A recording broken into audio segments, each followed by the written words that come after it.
It is a tough question every parent faces. At what age should I allow my child to have a smartphone? Well, the reality is more than 50% of kids in the U.S. have one by the age of 11. So let's make sure that we as parents are prepared to deal with everything that comes with the technology, including cyberbullying. Over the last month, 5 on Your Side has spoken to suicide experts. Social media is kind of not the best place for kiddos, in my opinion. A teen who contemplated suicide.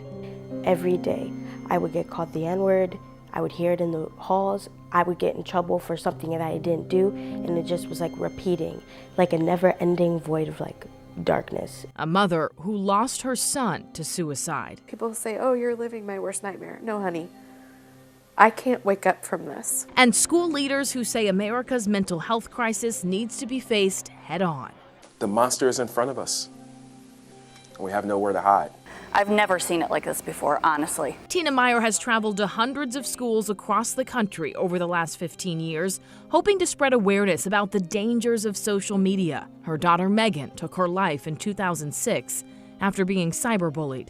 I want you to understand the impact of your words. Meyer says the pandemic pushed kids' mental health to the brink. With kids being at home and now only connection that they had many times was social media. Here's what you can do to keep your kids safe on social media. 1, understand how apps like Snapchat work. The more informed you are, the better prepared you can be. 2, start the conversation with your kids about cyberbullying, what it is and what to do if they see it or become a target.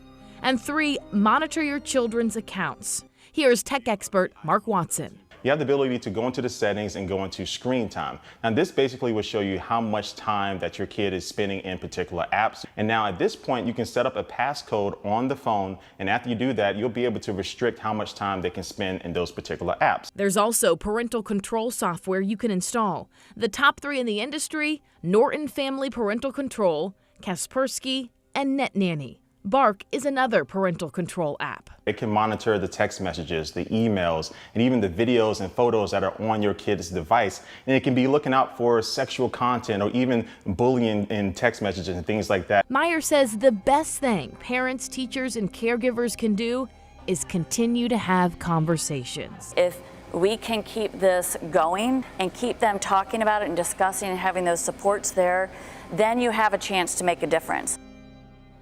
There are signs that you can look out for if your child might be getting cyberbullied. For example, abnormal changes in their mood or behavior, avoiding friends, activity, or even school. Maybe there's a sudden aversion to using a phone or a computer, or also be looking for any extreme sleeping behaviors. Now remember, the suicide hotline is 1-800-273-8255, and come this July, it will change to just 3 numbers to make it easier, to 988.